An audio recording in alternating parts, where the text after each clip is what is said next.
गुरुवर के पार पावन हो जाएगा। नर्मदा भवन तू जाके देख, नर्मदा भवन तू जाके देख, दर्शन हो जाएगा। चल आरजों के पार पावन हो जाएगा। चल गुरुवर के द्वार पावन हो जाएगा। तेरा सारा जीवन, ओ तेरा सारा जीवन कंचन हो जाएगा। संस्कारित होते हुए आगे के मार्ग भी सारे खुल जाते हैं।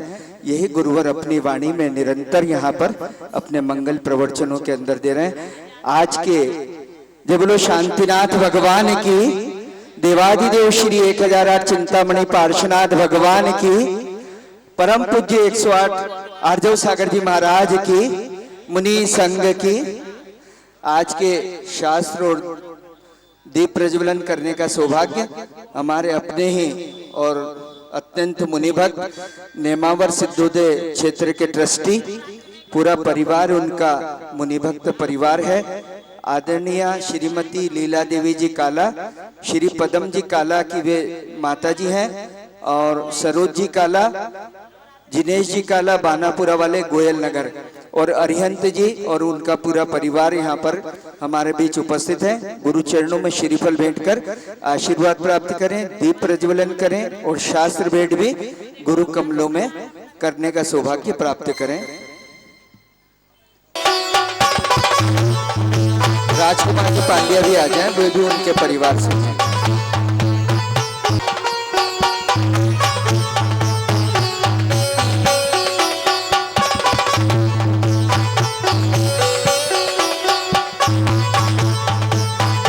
आज के सौधर्मेंद्र बनने का सौभाग्य आदरणीय श्री DR जैन साहब ग्वालियर से वे हमारे बीच में हैं, और जयपुर से DR जैन साहब जयपुर से हमारे बीच में हैं, और पूर्व के अंदर भी जहाँ बड़े ही सौभाग्यशाली व्यक्तित्व तो हमारे बीच है।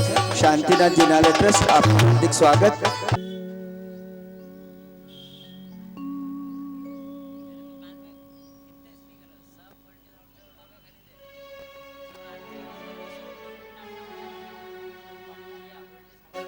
से जोत जलाते चलो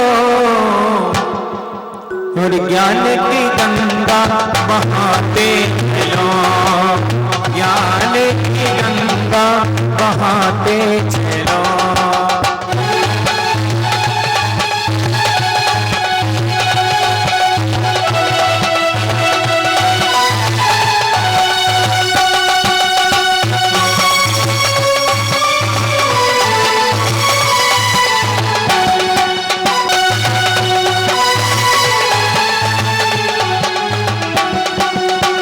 ज्योति से ज्योति जलाई गंगा बहाते चलो, ज्ञान की गंगा बहाते चलो।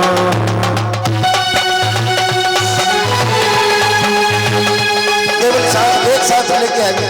जन्म दुख मेट दो, जन्म दुख मेट दो, मरण दुख मेट दो, जन्म दुख मेट दो, मरण दुख मेट दो। जिनवाणी जगमैया जन्म दुख मेट दो, जिनवाणी जगमैया जन्म दुख।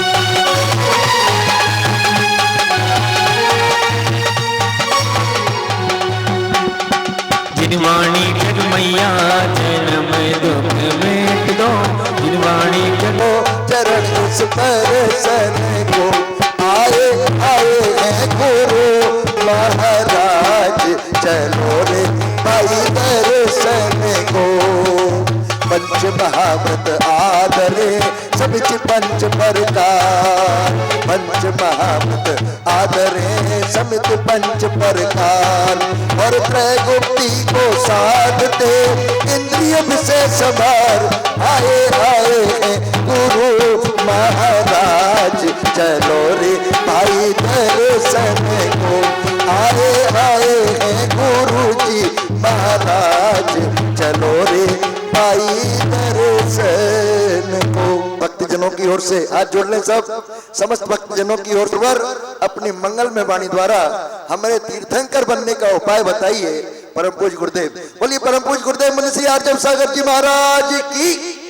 हे स्वामी।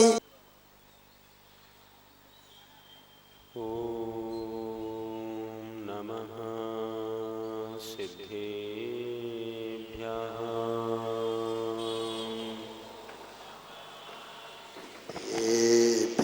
ओम नमः सिद्धेभ्यः। ओम नमः सिद्धेभ्यः। ओम नमः सिद्धेभ्यः। ओम नमः सिद्धेभ्यः। मंगलम भगवान वीरो मंगलम गौतमो गणी मंगलम कुंद कुंदार्यो जैन धर्मोस्तु मंगलम सर्वमंगल मांगल्यम सर्वकल्याणकारकं प्रधानं सर्वधर्माणां जैनं जयतु शासनं जैनं जयतु शासनं गुरुवाः पान्तो नो नित्यं ज्ञान दर्शन नायकाः चारित्राणो गंभीरा मोक्ष मार्गोपदेशकाः। बोलिए देवादिदेव प्रथम तीर्थंकर श्री आदिनाथ भगवान की जय। मूल नायक श्री शांतिनाथ भगवान की जय। वर्तमान शासन नायक श्री महावीर भगवान की जय। 2400 तीर्थंकर भगवान की जय। षोडश कारण महापर्व की जय। अहिंसा परमो धर्म की जय। संत श्रोमणी आचार्य गुरुवर श्री विद्यासागर जी महाराज की जय। बोलिए परम पूज्य गुरुदेव मुनि श्री आर्जव सागर जी महाराज की। समस्त मुनि संघ की। हे स्वामी नमोस्तु नमोस्तु नमोस्तु।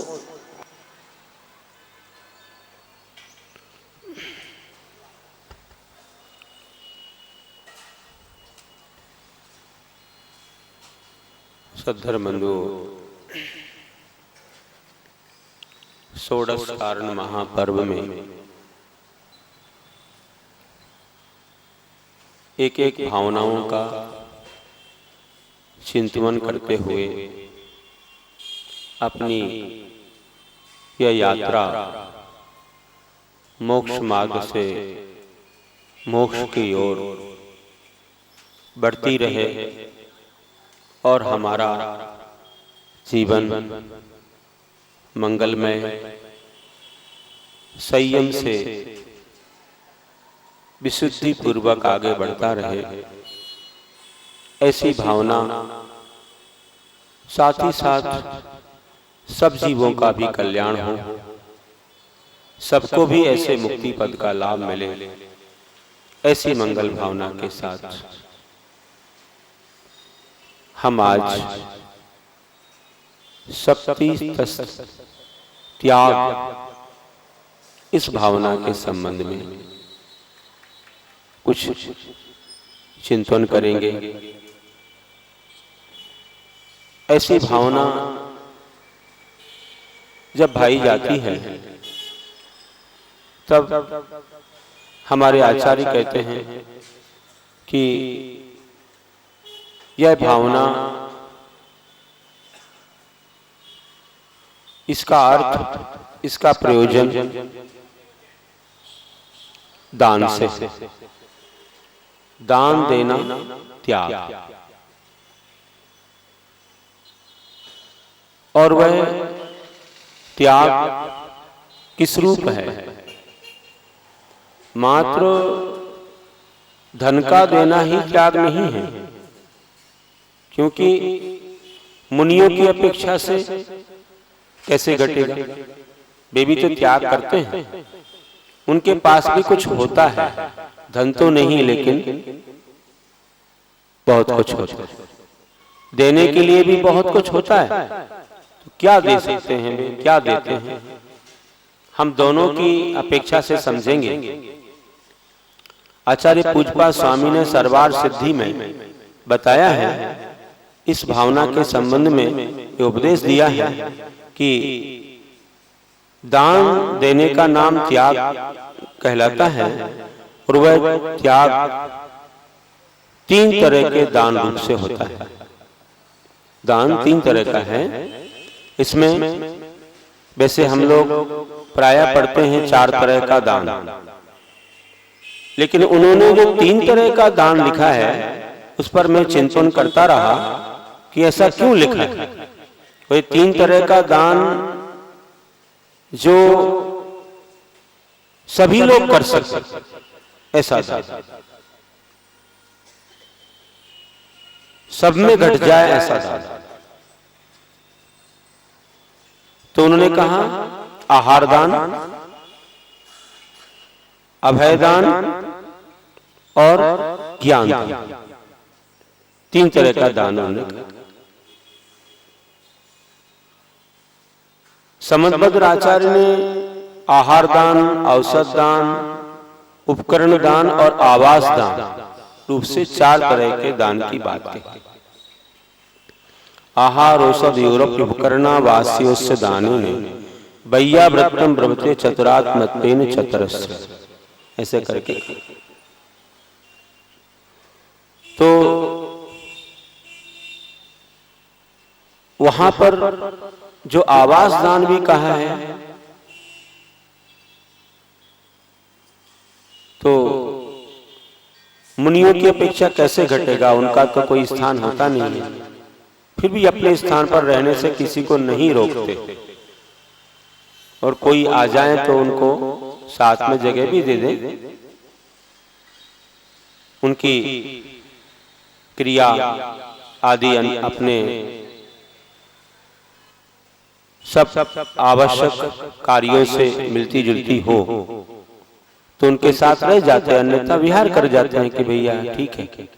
मानो कोई ऐसे मिथ्यात्व का सेवन करने वाले या कोई ऐसे लौकिक कार्य करने वाले आ जाएं तो अपने व्रतों में बाधा हो, इसलिए किसी को ना रोकते हुए से हम विहार कर जाएं। तो अब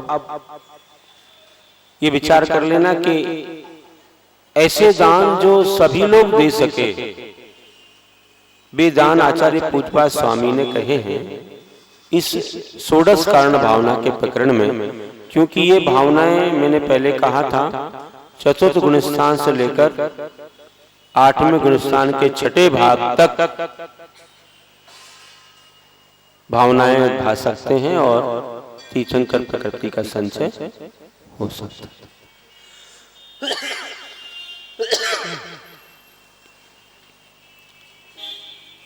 अगर एक अपेक्षा से देखें तो साधु लोग भी कृत नहीं तो कारित, और अनुमोदन से तो आहार दान औषध दान भी दे सकते।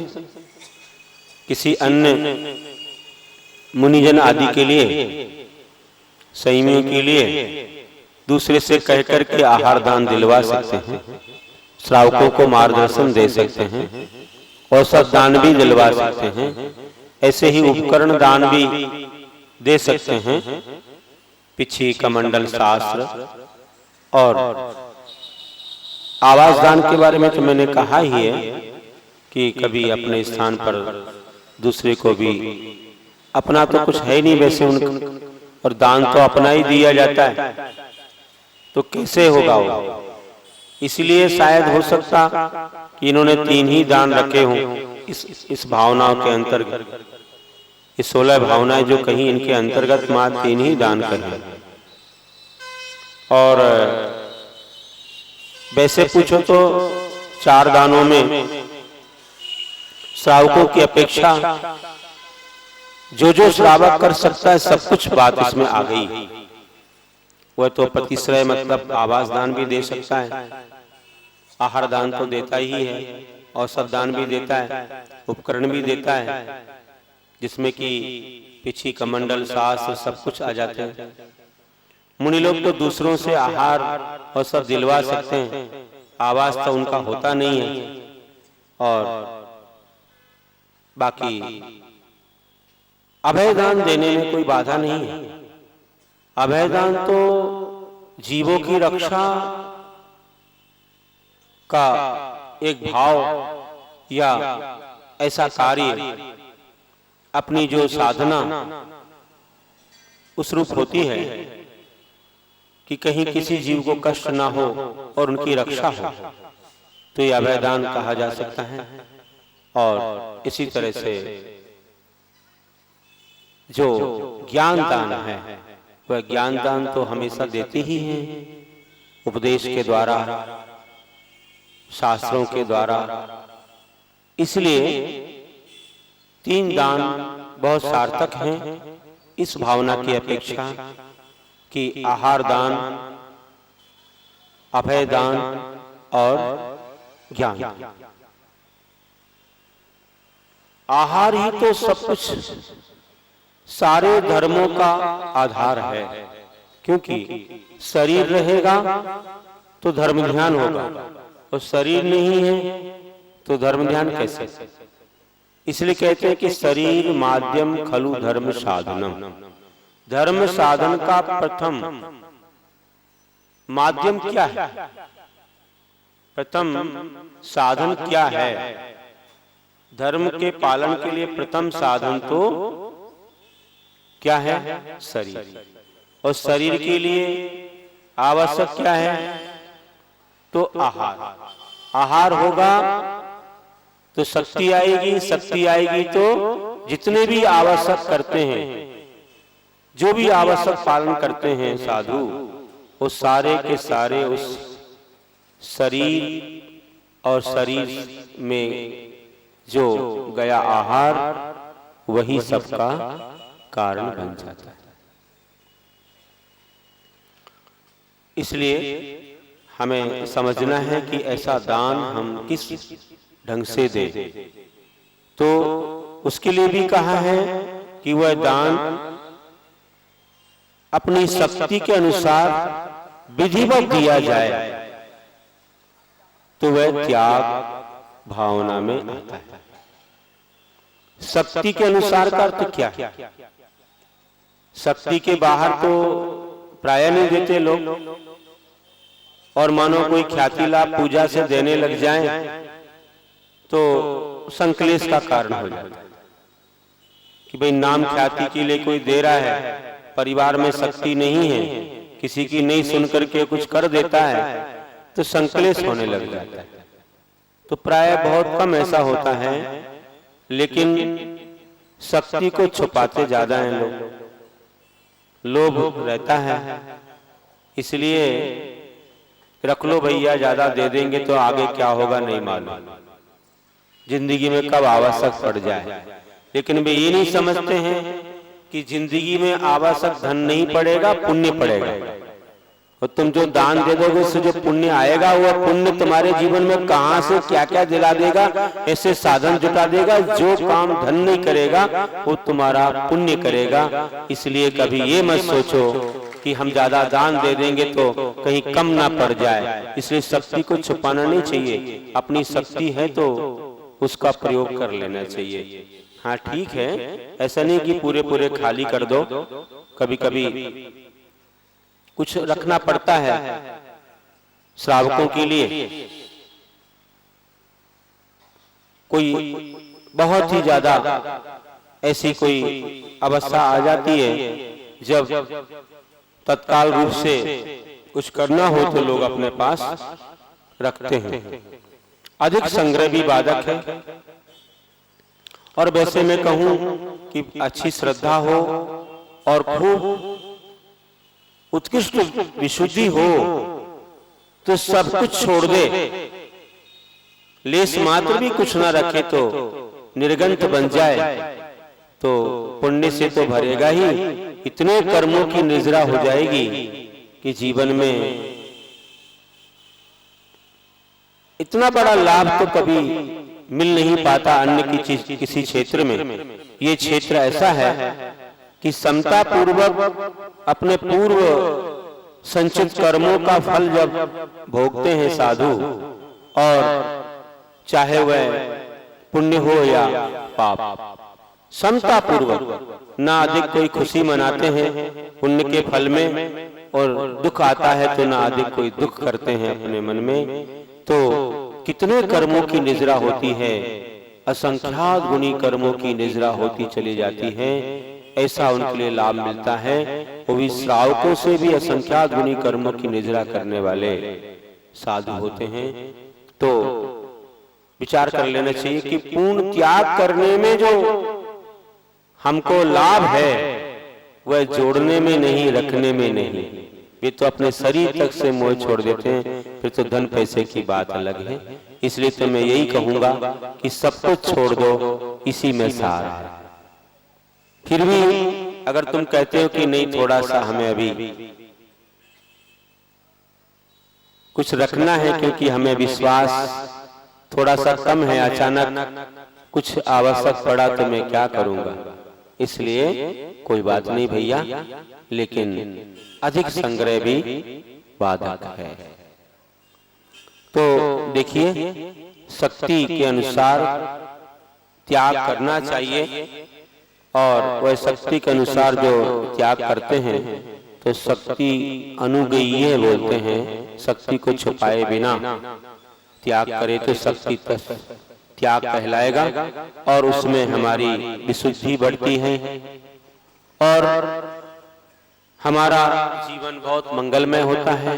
साथ ही साथ इसकी विधि के बारे में कुछ कहना पड़ेगा कि जब हम दान देते हैं तो इसकी विधि क्या है। फिर हम 3 प्रकार के दानों के बारे में कोई दृष्टांत कहेंगे।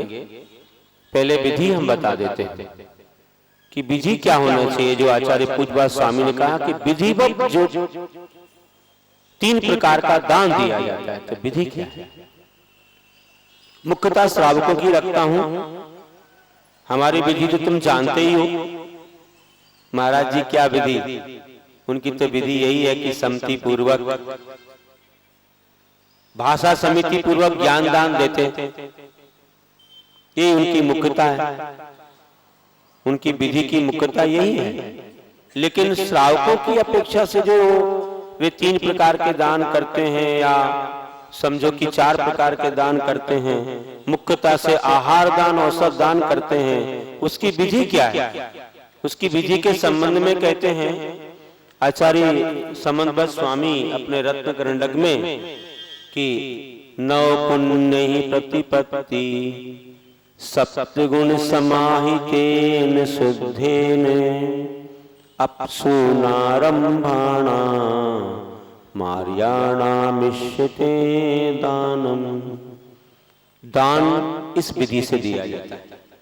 इसका नाम दान है, जिसमें 9 पुण्य ही, 9 पुण्य मतलब 9दा भक्ति, और 9दा भक्ति पूर्वक जो मुनियों का प्रतिग्रहण आदि किया जाता है, उनकी जो परिचर्या की जाती है, और वह भी सप्तगुण समाहित है, 7 गुणों से सहित होकर शुद्धे ने, शुद्धि के द्वारा। अब सूना रंभाना, जिन्होंने 5 सूना छोड़ दिए, 5 सूनाओं का त्याग कर दिया है, और जो हम बोलते हैं ना बुहारी, उखली वगैरह, ऐसे 5 सूना छोड़ दिए, ऐसे आरंभ आदि के त्यागी हैं। कोई भी सांसारिक कार्य जो कृषि व्यापार आदि नहीं करते हैं, ऐसे मुनियों के लिए जो दिया जाता है दान, अपनी वस्तु का त्याग किया जाता है, उसी का नाम मोक्ष मार्ग में दान है।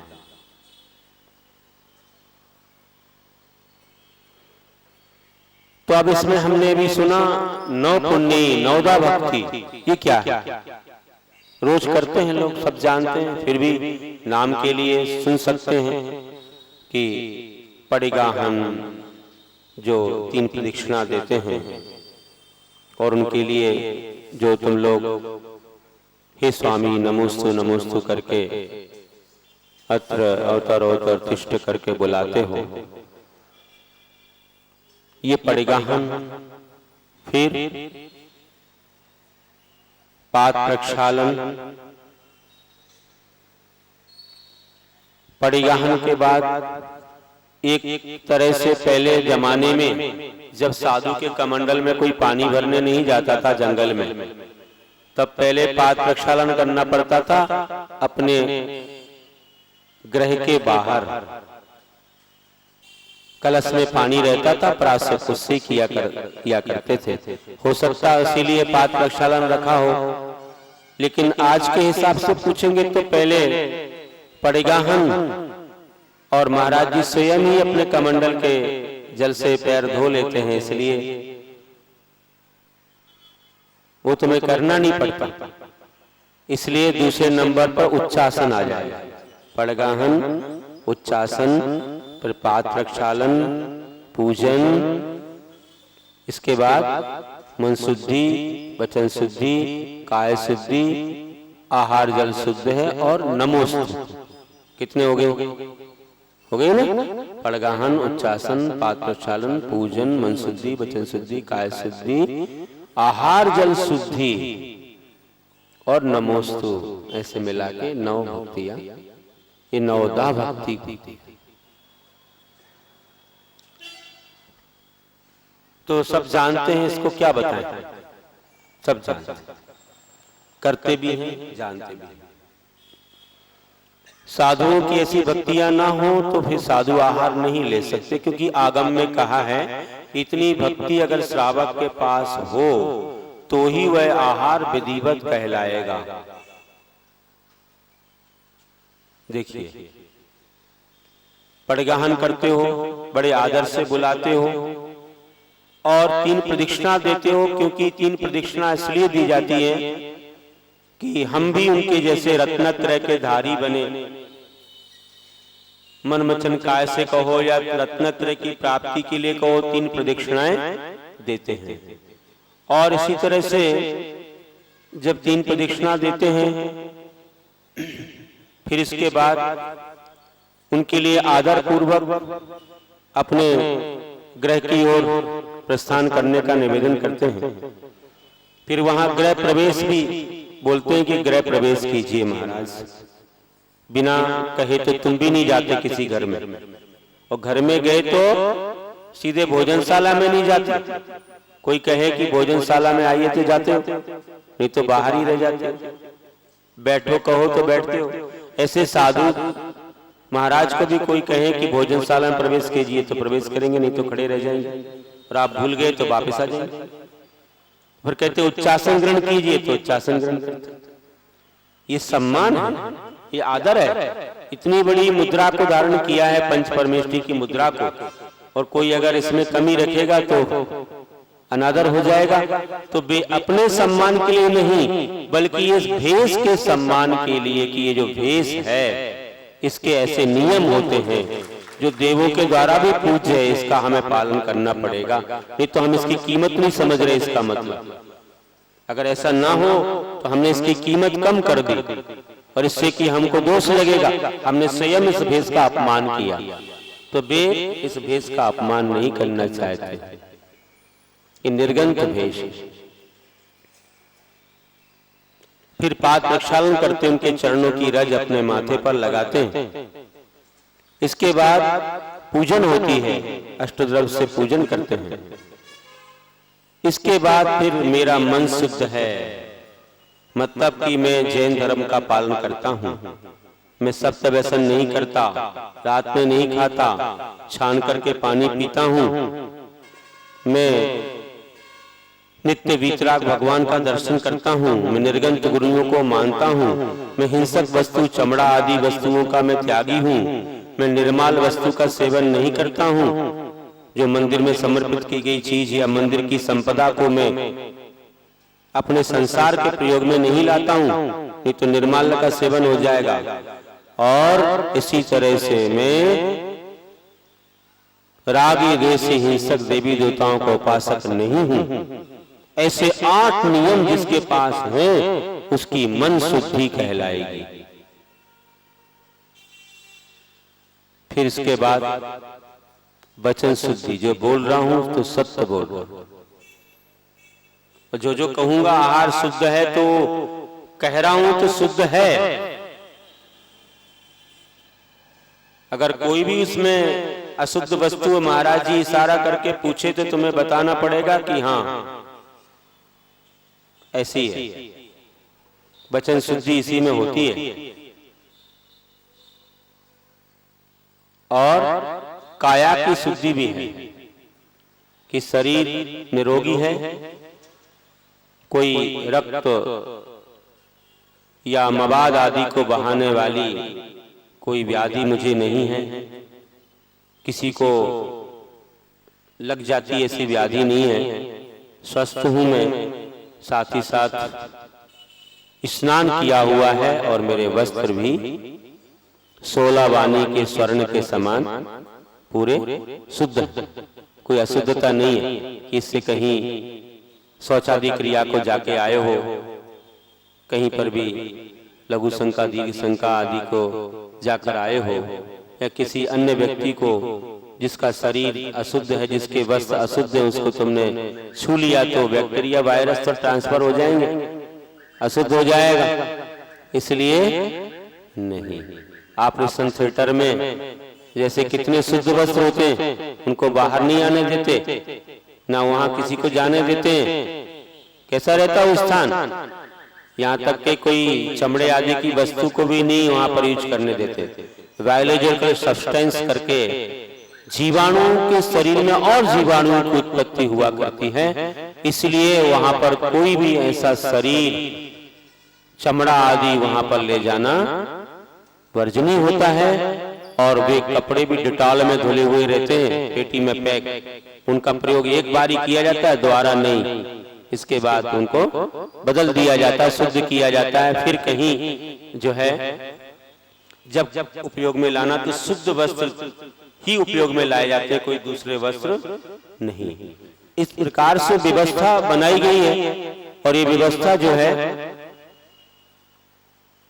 जब लौकिक क्षेत्र में इतनी सूक्ष्मता रखते हैं तो ये परमार्थ का क्षेत्र है।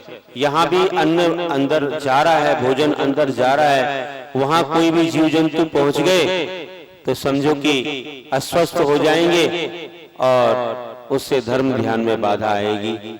इसलिए काया की शुद्धि और फिर आहार जल शुद्धि बोलते हैं कि जो मर्यादा पदार्थ की जो बताई गई है आगम में, उसका मैंने पूरा पालन किया है। एक एक वस्तु मर्यादित है, जिस मर्यादा में शास्त्रों में लिखा हुआ है। चाहे पानी की मर्यादा हो, छानने के बाद योग्य मोटे छन्ने से, दोहरे छन्ने से छानने के बाद जीवानी को जहां से जलाशय से जल निकाला है उसी में छोड़ना, विधिवत छोड़ना। ऐसे नहीं कि ऊपर से डाल दिया तो इतने नीचे गिरेंगे जीव जंतु तो मर जाएंगे। एक बूंद पानी में आज के विज्ञान से तो और सामान्य माइक्रोस्कोप से 36,450 जीव बताए। किसी ने बताया कि इलेक्ट्रॉनिक माइक्रोस्कोप से देखा तो 5 लाख जीव निकले एक बूंद पानी में। और अब और सूक्ष्मता आती जा रही है, कितने होंगे जैन दर्शन से उससे ज्यादा है ना। कि विज्ञान जिसको आज का विज्ञान जिसको परमाणु मान रहा है उसको हम स्कंद मानते हैं, हमारा परमाणु है सूक्ष्म। इसका मतलब है कि जीवों को अगर मोटे छन्ने से नहीं छानोगे, दोहरे छन्ने से, अभी यहाँ पर षोडश कारण व्रत में सबके लिए छन्ने बांटे गए और इतने अच्छे छन्ने की सूर्य प्रकाश भी ना दिखे और उसको भी डबल करके लगाना। इतने मोटे छन्ने सबको बांटे गए, डबल होने के बाद भी 80 सेंटीमीटर रह जाए डबल। तो ये नहीं कि उसको 2 पीस कर दो, किसी और चीज के काम में ले लो, ऐसा नहीं। इतने सूक्ष्म जीव कैसे छनेंगे बताओ। तो इसके लिए ये प्रक्रिया और ये विधि बताई गई। और लोग जब ऐसे छन्ने से छानते हैं, धीरे धीरे पानी जाता है अंदर, और बाद में उसकी जीवानी को पलट लेते हैं बाल्टी में, और फिर पीछे से 2-4 लोटा शुद्ध जल डालते हैं छना हुआ, तब पूरे जीव बाल्टी में आ जाते हैं। फिर कड़े वाली बाल्टी रहती है, उससे धीरे धीरे छोड़ते हैं। नील सतह पर जब बाल्टी पहुंच जाए तब उसको उल्टा कर देते हैं, नीचे जो कड़े में रस्सा फंसा रहता है, तो वो जीव उसमें चले जाते हैं। ऊपर से फेंकोगे और नीचे करके छोड़ोगे, कितना टाइम ज्यादा लगेगा बताओ। ऊपर से फेंकोगे तो कितना समय बच गया तुम्हारा, 1 मिनट का, आधा मिनट का समय। और उसी से अगर तुमने अच्छी विधि से नीचे करके छोड़ा, और कड़े लगाने में कितना खर्चा होता है। एक बाल्टी में अगर तुम कड़ा लगाते हो तो कितना खर्चा होता है, कोई ज्यादा खर्चा होता है? अरे कुछ नहीं करना, थोड़ा सा एक छेद करवा करके उसमें कड़ा लगा दो, नहीं तो एक तार बांध दो या रस्सी बांध दो, उसमें आपको रस्सा है उसका पीछे का हिस्सा बांध देना, और ऊपर से बाल्टी छोड़ोगे, फिर नीचे जो है उसमें बांधा, पीछे से तुमने उसको खींच दोगे तो बाल्टी उल्टी हो जाएगी। और भी 2-3 तरीके हैं इसके, कोई बड़ी बात नहीं है। ये अहिंसा पालन की इतनी विशुद्धि जिसके पास है, वह व्यक्ति कितना पुण्य संचय करता है। अभय दान भी इसलिए हो जाते, इतने जीवों को तुमने दान दिया। और यहाँ तो प्रैक्टिकली देखो, सामने कुआं है, सब कुछ रेडी, छन्ना बाल्टी सब रेडी है, भावना आनी चाहिए बस। अब आज विशुद्धि कम हो रही है, तो अपन भी सोचते भैया चलो कोई दूसरी साधना कर लें, वो भी ठीक है, ये कर पाएंगे तो अच्छा है, करना चाहिए। तो भावना आना चाहिए। हम लोग इस चीज को बताने में पीछे नहीं होते हैं, क्योंकि स्वयं भी जब पालन करते हैं, किया है, तो फिर क्यों हम पीछे हटे। हमारे संग में तो सब ऐसे ही कुएं का पानी ही ले रहे हैं। और आचार्य श्री का साफ कहना है, किसी ने कहा आज महाराज जी कई जगह नहीं मिल रहे हैं, पानी नहीं है, तो कुछ विधि को बदल ले। महाराज ने कहा हमने व्रत लिए हैं, व्रतों का पालन जहां होगा वहां हमें रहना है। सब जगह जाकर के हमें अपने व्रतों को भंग नहीं करना है। जहां हमारे व्रत पलेंगे वहीं तक विहार करेंगे, अन्यत्र नहीं जाएंगे। श्रावक तो गाड़ी मोटर वाले हैं, वे तो कहीं भी आ जाएंगे, गुरु के दर्शन कर लेंगे, लेकिन साधु अपने व्रतों में दोष लगा करके ऐसे स्थानों पर नहीं जाएंगे जहां पर कि हम अपने इस नियम को कुछ शिथिल करें। ऐसा नहीं करना है। तो आज भी मानो दूर भी रहता है कोई जलाशय, तो वहां से लेके आ जाते हैं लोग। अब ऐसे तो कहो सामान सब चीज पैदल ही लाते हैं क्या? कोई कहे कि अरे अगर कोई इसमें ले आया, कोई वाहन में रख के ले आया, उसमें पाटा वगैरह रख लिया, शुद्ध करके ले आया शुद्ध वस्त्रों में, तो क्या बात है। समय के पूर्व ले आया, छाना, पौन घंटे के अंदर आ गया और आकर के गर्म कर लिया उसने। अगर देर कर देगा तो पुनः छानना पड़ेगा, जीवाणु को वहीं छोड़ना पड़ेगा, उसी कुएं में ले जाएगा। इसलिए लोग ताजा और तुरंत का ले जा करके उसको प्राशुद्ध कर लेते हैं। उबाल लेंगे तो 24 घंटे की मर्यादा हो गई, भाप निकलने लगी तो 12 घंटे की मर्यादा हो गई, है ना। और थोड़ा क्या बोलते हैं, कुनकुना बोलते हैं, थोड़ा हाथ डालने से थोड़ा सा गर्म हो तो 6 घंटे की मर्यादा। इतना करके रख लेते हैं तो उतनी देर तक चलाते रहते हैं। ये एक क्रिया है और ये पालन करना चाहिए लोगों को। बहुत ही अच्छा लाभ है इससे। और इसको जो भूल रहे हैं तो फिर विशुद्धि नहीं बढ़ती उतना पुण्य लाभ उनको नहीं हो पाता है। इन बातों का हम लोग ध्यान रखें, तब कहीं हमें ऐसे साधु मिलेंगे, उत्कृष्ट चर्या के धारक मिलेंगे और तुम्हारी विशुद्धि भी बढ़ेगी और तुम्हारा जीवन भी बहुत मंगलमय होगा। पूर्ण रूप से अहिंसा पूर्वक व्रत का पालन करोगे तो तुमको 100% मिलेगा लाभ, अन्यथा कुछ प्रतिशत कम हो जाए। मेहनत तो करना है, दूध लाते हो वो पैसे में कितने दूर जाकर के लाते हो, और पानी फ्री में मिल रहा है और मंदिर के पास ही मिल रहा है, मंदिर भी आते हो और साथ में पानी भी ले जाते हो। तो ये तो बहुत बड़ा योग मिल गया। ऐसा योग कहाँ मिलेगा, कैसे मिलेगा? नहीं तो कुछ दिनों में तो लोग कुआं को देखना बंद कर देंगे और पानी कैसे खींचना चाहिए, कैसे छानना चाहिए, इस बात को ही भूल जाएंगे। इसलिए ये आदत बनाए रखो, अन्यथा तुमको अतिथि समविभाग करने का लाभ नहीं मिलेगा। फिर ये परंपरा टूट गई तो समझो फिर तो मुश्किल ही हो जाएगी, हमको ऐसे साधुओं का लाभ नहीं मिलेगा। कोई अगर ऐसा कहे कि भैया नहीं, ये तो मानो कोई दूर से व्यक्ति ले आता है कहीं जलाशय से पानी, तो तुम ऐसे क्यों ले आए, इसको किसी पर रख करके क्यों ले आए, पैदल ही अपने सिर पर रख के लाना चाहिए। तो उसकी अपनी शक्ति है, सामर्थ्य है, लाता है शुद्ध रीति से ले आया तो क्या, और भी तो पदार्थ लाया है। फिर तो सब चीज को नियम बना दो कि सब सिर पर रख के ही लाना है। तो बाजार से वो अगर गेहूं लाएगा तो अपने सिर पर रख के लाए, गाड़ी में नहीं लाना चाहिए, क्योंकि मात्र पानी में हिंसा होती है वाहन में लाने से, और चीज में हिंसा नहीं होती।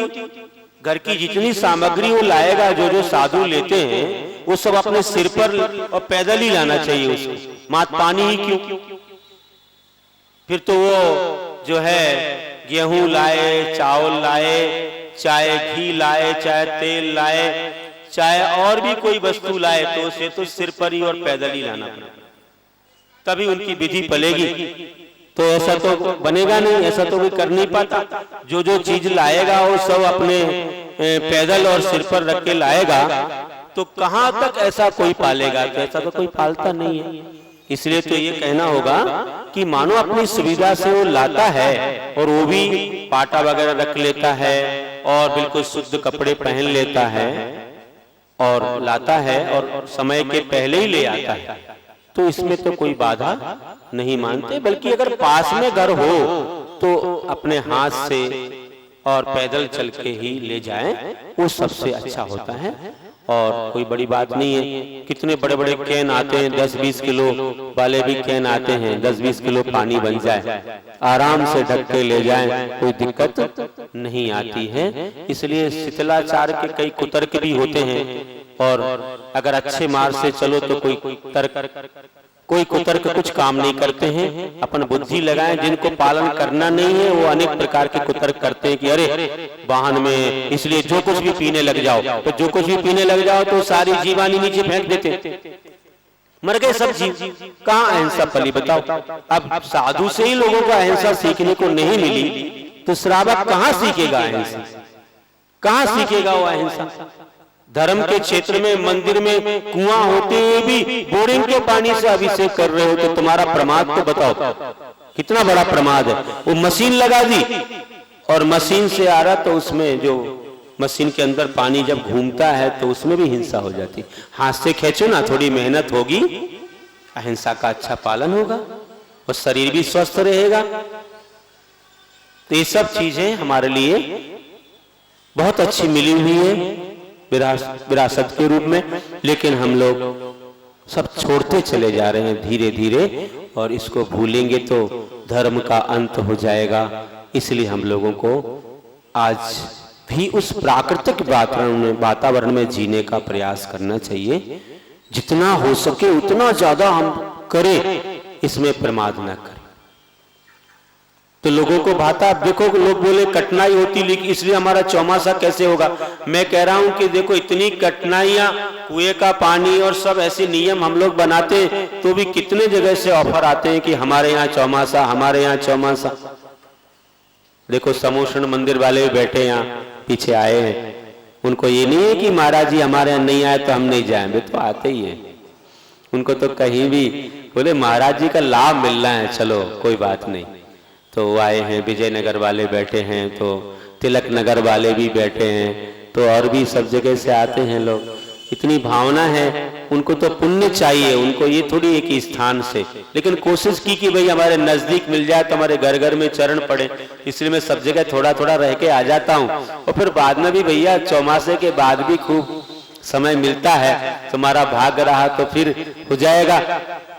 लेकिन नई जगह पर करने से कुछ नए लोगों को लाभ मिल जाता है। अब इस एरिया में तो कभी चौमासा हुआ ही नहीं, और इतने लोग यहाँ पूरे क्षेत्र के पूरे लोग वंचित थे और सब आ रहे हैं। तुम तो आओगे ही, तुम तो गुरु भक्त हो तो गुरु को कहाँ छोड़ोगे। लेकिन इन लोगों के लिए पहली बार मिल रहा है, एक बार इनके हृदय में ऐसी छाप पड़ गई कि ऐसा एक व्रत का नियम का संस्कार हो गया।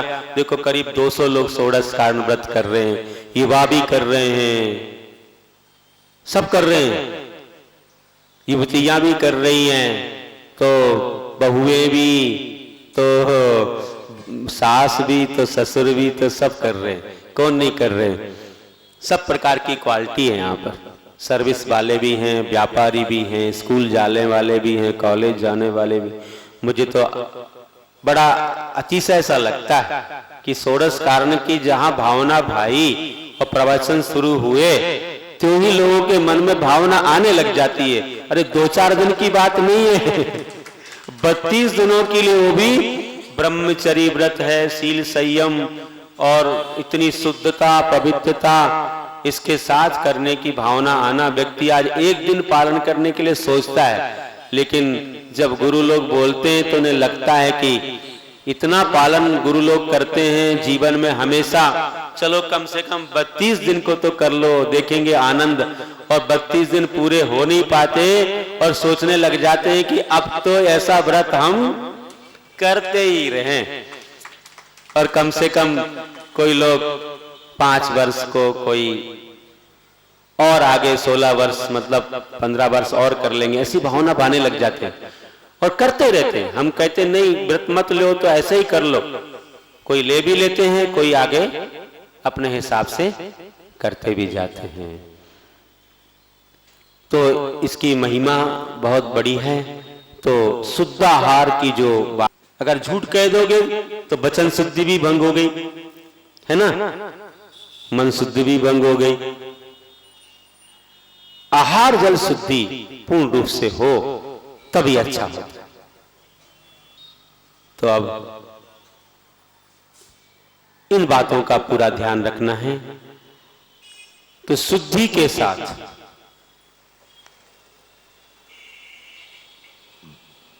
नवदा भक्ति में तुमने मन शुद्धि, वचन शुद्धि, काया की शुद्धि और आहार जल की शुद्धि के बारे में थोड़ा सा सुनो। मर्यादित पदार्थ जो होते हैं, जैसे जिस चीज की जो मर्यादा है, अभी सब लोग जानते, थोड़ी थोड़ी बातें तो सब जानते। सब घरों में चौके लगते रहते थे, आज भी लगते हैं।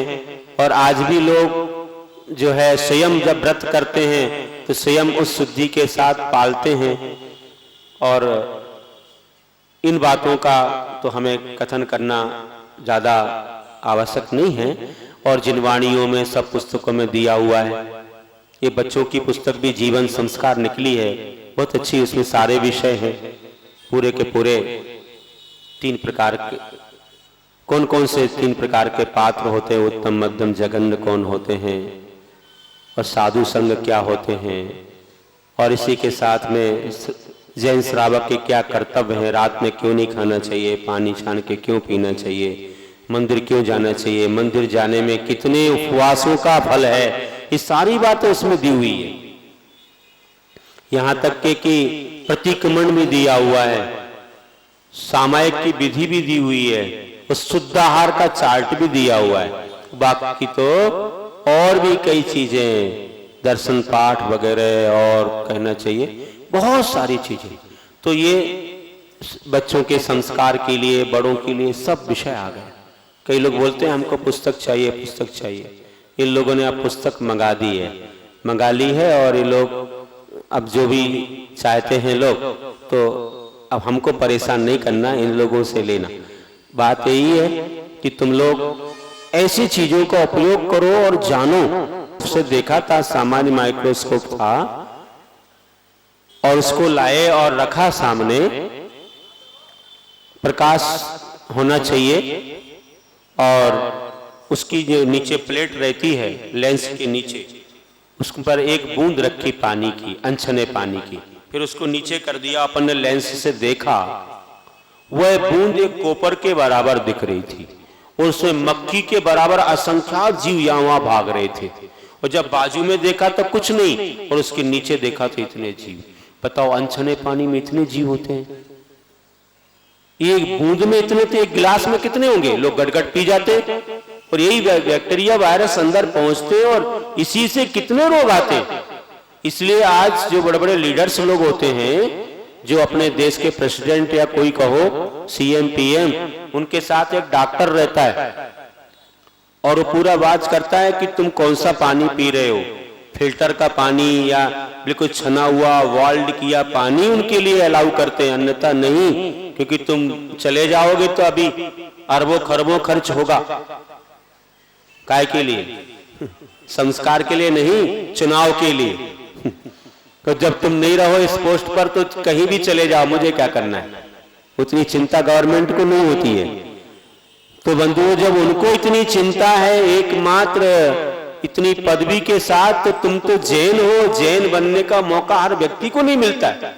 इतना शुद्ध धर्म है, वितराग धर्म है, तुमको मिला है, तो इसको ऐसा मत खो।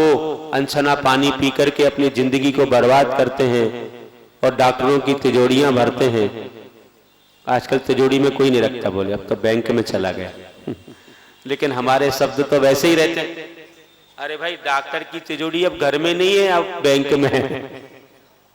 और तिजोरी से भी खतरनाक चीज आ गई है कि तुम्हारा पैसा वो बूचड़ खाने को दे देते हैं।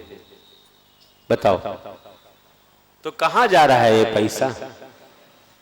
बैंक में रखते हैं डॉक्टर लोग, लेकिन वह पैसा कहां जा रहा है? कोई अहिंसा बैंक तो है नहीं आज कि भाई अहिंसक कार्यों को देंगे। इसलिए बैंक में रखना सुरक्षा मानते हो, ब्याज मिलता है। मैं बोलता हूं कि तुमको पाप का ब्याज मिल रहा है, तुम्हारा पाप और बढ़ता जा रहा है। घर में रखना अच्छा है, घर में रखना अच्छा है। बोले घर में रखेंगे तो कहीं छापा पड़ गया, तो कहीं बोले कोई चोरी होगी तो क्या करेंगे? इससे क्यों डरते हो? अपना पुण्य बढ़ेगा। ऐसे स्थानों पर नहीं जाना चाहिए जो कि पाप में लग रहा है, उससे पुण्य बढ़ेगा तो कुछ नहीं होगा, तुम्हारी सुरक्षा रहेगी। थोड़ा न्याय नीति से चलो, कोई बड़ी बात नहीं है। दूसरे भी तरीके हैं। लोग क्या अपनाते हैं कि हम जो है बैंक में ना रख करके एक जमीन खरीद के डाल लें। जमीन के भाव तो हमेशा बढ़ते, कोई और वस्तु ले लेंगे, आभरण बना लेंगे, कुछ और वस्तु ऐसी चीज का हम कर लेंगे, उसकी परचेस कर लेंगे, जो चीज हमारे लिए स्थायी हो जाएगी, या कभी भी उसके दाम बढ़ते रहते हैं। तो ज्यादा करके जो लैंड वगैरह खरीद लेते हैं उसका दाम तो बढ़ता ही है, और खेती किसानी करते हैं तो टैक्स भी कम है। तो लोग ऐसे लैंड डाल लेते हैं, बोले अपनी जमीन खरीद लो। बैंक में डालने से क्या होगा? वो ऐसी जगह पर देंगे जो कि कोई भी बूचड़ खाने, पोल्ट्री फार्म में इतनी हिंसा होगी, इसलिए लोग उसमें डालना पसंद नहीं करते हैं। और अब तुम लोग समझदार को इशारा काफी है, थोड़ा सा जीवन में विचार करो, क्यों इतने समर्थक बन रहे हो, इसलिए इससे बचो तो बहुत अच्छा होगा। तो बोल रहा था कि एक एक चीज की जैसे मर्यादा को जानते हैं लोग, और जैसे मानो कि नहीं कहना चाहिए, फिर भी उदाहरण के रूप में तो कह ही सकते हैं। अब जैसे कि आटे की मर्यादा है, तुमसे पूछेंगे, अभी सबको मालूम है, सब जानते हैं, बरसात में कितने दिन की है? 3 दिन की है। ठंडी में 7 दिन और गर्मी में 5 दिन की। ठंडी में क्या होता है, बहुत कम जीवों की उत्पत्ति होती है। गर्मी में जो है ना 5 दिन में ही बस उसकी मर्यादा पूरी है और बाद में जीवों की उत्पत्ति शुरू हो जाती है, और बरसात में 3 दिन में। इसलिए इससे ज्यादा दिन तक वो वस्तु नहीं रखते हैं। ऐसे ही मसाले वगैरह के भी है, तो लोग जो है उतना ही उपयोग करते, उतना ही बनाते हैं जो इतने में समाप्त हो जाए, फेंकना ना पड़े। अच्छा रहता, फिर ताजा ही तो मिलता है। लेकिन आज संग्रह वृत्ति ज्यादा है, उन्होंने कहा संग्रह कर लो, खूब सारा बना के रख लो। खूब सारा बना के तो रख लिया, वो खराब हो गया। वैसा ही अशुद्ध खाया तो हिंसा का दोष लगा। सामान तो उतना ही लगा, ज्यादा लगा क्या कम लगा? अरे भाई तुम कम दिन के लिए बनाओगे तो सामान तो उतना ही लगेगा, और ज्यादा दिन को बनाओगे तो भी उतना ही लगेगा। इसलिए विवेक रखो बस, और कुछ बड़ी बात नहीं है। तो इतना अगर विवेक पालन किया तो अहिंसा का भी पालन होगा, तुम्हारे भाव भी शुद्ध रहेंगे, और अपने धर्म का पालन होने से तुम्हारी विशुद्धि बढ़ेगी। तुम्हारे आचार विचार में बहुत अच्छी एक भावना उत्पन्न होगी, और आगे नियम संयम के क्षेत्र में बढ़ने का मौका मिलेगा। क्योंकि विशुद्धि बढ़ने से कर्म का क्षयोपशम होता है और आगे व्रत आदि की भावना आती है। तो इसी के साथ में बात कहूं, सप्त गुण कौन से होते हैं? नौपन्नी प्रतिपत्ति सप्त गुण समाहिते ने सुंधे ने बोला। सप्त गुण कौन से हैं जिनका पालन करना चाहिए दान आदि देते समय? तो जैसे श्रद्धा, तुष्टि, इसको संतोष कहते हैं, भक्ति, विवेक जिसको विज्ञान कहते हैं, विशिष्ट ज्ञान का नाम विज्ञान, अलौल्य जिसको अलोभ कहते हैं, फिर क्षमा, इसके बाद सत्य। ये 7 गुण होते हैं। रत्न करंडक श्रावकाचार्य की टीका में भी ये श्लोक आया हुआ है। सिद्धा, तुष्टि, भक्ति आदि ऐसे श्लोक आया है। तो अपन ने समझा ना 7 गुण कौन से हैं? श्रद्धा पहला नंबर। हम जिनको दान दे रहे हैं, जिनकी सेवा हम कर रहे हैं, उनके प्रति श्रद्धा होनी चाहिए। श्रद्धा होना चाहिए कि ये सच्चे हैं, ये मोक्ष मार्गी हैं, ऐसी हमें श्रद्धा हो, हम उनके प्रति समर्पित हैं, ऐसी हमारी श्रद्धा हो। तो ये श्रद्धा से जब दान दिया जाएगा तो उसमें हमारी भक्ति आदि सब कुछ प्रकट होगी। श्रद्धा के बिना दोगे तो वह कार्य सफलता पूर्वक पूर्ण नहीं हो सकता है, उसमें कई विघ्न बाधाएं आ सकती है। श्रद्धा नहीं तो विशुद्धि नहीं व्यक्ति की, टालमटूल करेगा। तो इसलिए हमको चाहिए कि श्रद्धा नाम का गुण हो। होता क्या है, जैसे एक बार किसी को अंतराय आ गया, कुछ था अंतराय कर, तो सामने वाला बोलता है कि आपने क्यों अंतराय कर दिया? वो तो काला काला था, कोई जीरा होगा, और आपने अंतराय कर दिया। हम इतने शोध करके देते हैं, तो आपने तो एकदम जल्दी अंतराय कर दिया। तो साधु बोले कि ठीक है, अब आज से आपके चौके में नहीं आएंगे हम, आज से तुम्हारे चौके में हम आएंगे ही नहीं। बोले क्यों? तुमको श्रद्धा नहीं। तुम्हें ये मालूम होना चाहिए कि साधु ने जो किया वो सही किया, वो सत्य किया। हमें मालूम है कि साधु कभी क्या गलत कर ही नहीं सकते। ये साधु जिन पर हमारी श्रद्धा है कि ये जो करेंगे वो सही है, सही मार्ग से चल रहे, मुझे श्रद्धा है कि इनने जो किया बिल्कुल सही किया। कोई भी जीव रहा होगा या कोई भी कभी बाल भी आ जाता है तो लोग बोलते नहीं नहीं वो तो धागा होगा, रेशा होगा, बोलना ही नहीं चाहिए। आजकल सिखा देते हैं कोई लोग कि सीख जाओ, अगर कुछ ऐसा दिखने लग जाए काला काला तो बोलना जीरा है जीरा है, लंबा लंबा दिखे तो बोलो धागा धागा धागा बोलना, तो महाराज अंतराय नहीं करेंगे। ऐसा कहोगे तो और तुम्हारे झूठ बोलने से और ज्यादा महाराज कर ही दे फिर अंतराय। वैसे नहीं करते हैं, लेकिन तुमको मैं डरा रहा हूं। झूठ मत बोलो, जब तुमने देखा ही नहीं, इतने दूर खड़े हो फिर तुम बोल रहे हो। तो महाराज जो करते हो सत्य ही करते हैं। उन्हें क्या तुम्हें रुलाना अच्छा लगता है?